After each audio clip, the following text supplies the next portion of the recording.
Article 21A ये कहता है कि 6 साल से लेकर 14 साल तक के बच्चे को फ्री एंड कंपलसरी एजुकेशन मिलनी चाहिए, मगर एजुकेशन खत्म कर रहे हैं। एजुकेशन क्या सवालों को जन्म देती है। आप सवाल पूछेंगे, आंखों में आंखें डाल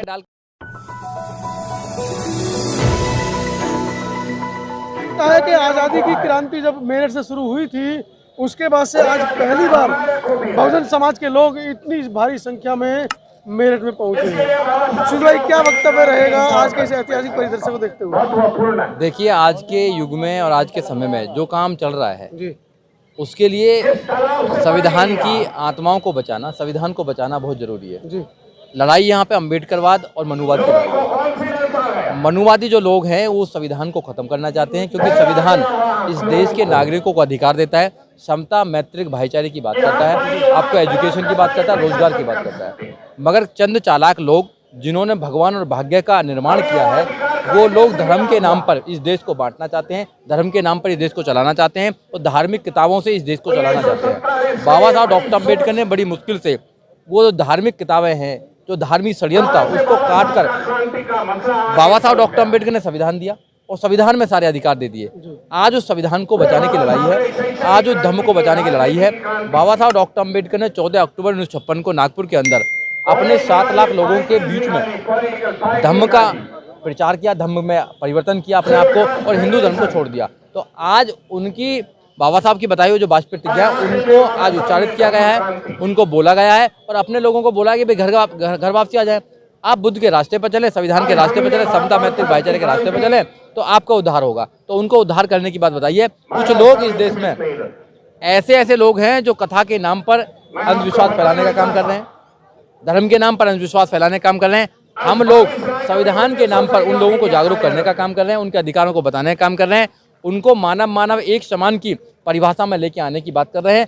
हम लोग न्याय की बात करते हैं, समता की बात करते हैं, भाईचारे की बात करते हैं। ये इसलिए बहुत योगदान है। सुशील भाई, सामाजिक मंच है, समाज के लोग हैं, लोगों में खुशफुसाहट है कि आज आपने अपने वक्तव्य में राजनीतिकरण कर दिया है। नहीं, देखो, ये सच्चाई है कि 2007 से लेकर 2012 तक बहन कुमारी मायावती का जो शासन रहा है वो ऐसा शासन था कि आज तक ऐसा शासन नहीं हुआ है। जी, क्योंकि लोगों को जीरो बैलेंस पर एडमिशन मिला करता था, आपने देखा होगा जी, और किसी की हिम्मत नहीं थी कि कोई गरीबों पर अत्याचार कर सके। छात्रवृत्ति मिलती थी। हाँ, छात्रवृत्ति भी नहीं मिलती थी। मैंने ये बात कही थी कि मैं LLM करके आया हूँ और मेरे को एक पैसा खर्च नहीं करना पड़ा। मुझे रिजर्वेशन की बल से, बाबा साहब डॉक्टर अम्बेडकर की वजह से मुझे एजुकेशन मिली और मैं आज यहाँ पर हूँ, इस स्थिति में हूँ। अगर एजुकेशन आप रोक देंगे, जैसे एजुकेशन पर प्रहार किया जा रहा है, एजुकेशन को खत्म किया रहा है, आर्टिकल 21A ये कहता है कि 6 साल से लेकर 14 साल तक के बच्चे को फ्री एंड कंपलसरी एजुकेशन मिलनी चाहिए, मगर एजुकेशन खत्म कर रहे हैं। एजुकेशन क्या सवालों को जन्म देती है। आप सवाल पूछेंगे, आंखों में आंखें डालकर उनसे पूछेंगे कि हमारे अधिकार कहाँ हैं, आप ऐसा नहीं कर सकते हैं, तो एजुकेशन को खत्म कर दो, मजदूर बनाने का काम करो। तो इसलिए मैंने यहाँ बात करी कि अपनी सरकार होनी चाहिए और बाबा साहब डॉक्टर अम्बेडकर ने जो वोटिंग का अधिकार दिया है उसको सही इस्तेमाल करना चाहिए। सही इस्तेमाल करेंगे तो आप मांगने वाले नहीं बनेंगे, बस देने वाले बनेंगे, जैसे 2007 से लेकर 2012 तक आपने दिया है प्रदेश को। तो क्या लगता है, तो अगले साल चुनाव है और बड़ा ऐतिहासिक चुनाव इस बार का माना जा रहा है, तो क्या बहुजन समाज के जो नेता हैं ये आपस में गठबंधन करके सरकार बनाएंगे? क्या लगता है, आपस की महत्वाकांक्षा को दबाएंगे? नहीं, आना चाहिए, जनता को जागरूक होना चाहिए, जनता को देखना चाहिए कि कौन यहाँ पर टक्कर दे सकता है और कौन संविधान को बचा सकता है, कौन संविधानवादी है, कौन अम्बेडकरवादी है, कौन बुद्धवादी है। ये जनता को देखना चाहिए। जनता को जागरूक करने का ही तो ये प्लेटफॉर्म है। जनता जागरूक हो जाएगी तो काम हो जाएगा। नेता तो बहुत आते हैं जाते रहते हैं, नेता तो बहुत सारे पार्लियामेंट में जाते हैं, विधानसभा में जाते हैं। नेताओं को आना जाना कोई बहुत बड़ी बात नहीं है। जनता को जागरूक करना बहुत बड़ी बात है। जनता अगर आंदोलित हो जाएगी, जनता अगर संविधान की बात करने लगेगी, जनता अधिकारों की बात करनी पड़ेगी, जनता अगर अपने अधिकारों के लिए लड़ने लगेगी, मोर्चे निकालने लगेगी, तो देश में क्रांति आ जाएगी। क्रांति लेके आना चाहते हैं हम। देश के अंदर नीली क्रांति आनी चाहिए, संवैधानिक क्रांति आनी चाहिए, और जिस दिन संवैधानिक क्रांति देश के अंदर आ जाएगी उस दिन कोई भी शोषण नहीं कर पाएगा। आप हर मंचों पे लगातार बहुजनों को हुक्मरान बनाने की बात कर रहे हैं, आप चाहते हैं कि बहुजनों की सरकार है, तो मेरे भाई आप क्यों नहीं जाते लोकसभा में, आप क्यों नहीं बनते विधायक मंत्री? समय आएगा तो आपके जैसे युवाओं की जरूरत है वहाँ पर, समय आएगा तो वो भी होगा। मनसा है? बिल्कुल मनसा नहीं, हम तो जाते हैं जी, हम चाहना चाहते हैं, हम तो जाना चाहते हैं, कुछ छुपा देना थोड़ी है।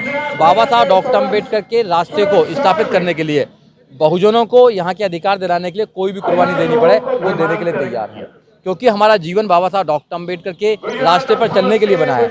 हमारा जीवन लोगों का उद्धार करने के लिए बना है। हमारा जीवन संविधान को बताने के लिए बना है कि संविधान में क्या लिखा है आपके लिए। ये जीवन लड़ने के लिए बना है, क्योंकि हम बाबा साहब डॉक्टर अम्बेडकर नवाई हैं और मैं अगर वकील बना हूँ तो बाबा साहब डॉक्टर अम्बेडकर के योगदान से बना हूँ, नहीं तो मेरी हैसियत नहीं थी कि मैं वकील बनता। ये लोगों को जागरूक करना चाहते हैं। यहाँ लड़ाई है संविधान की और मनुस्मृति की, यहाँ लड़ाई है अम्बेडकरवाद की और ब्राह्मणवाद की, यहाँ लड़ाई है ऊंच के नीचे की। तो इसलिए जो लोग यहाँ पर मनुवाद फैलाना चाहते हैं, हम उनको जवाब देना चाहते हैं कि इस देश में मानवतावादी जो संविधान है वो चलेगा। आपने संविधान को बदलने की कोशिश की तो यहाँ आंदोलन होगा, यहाँ के लोग अब गुलामी सहन करने के लिए तैयार हैं।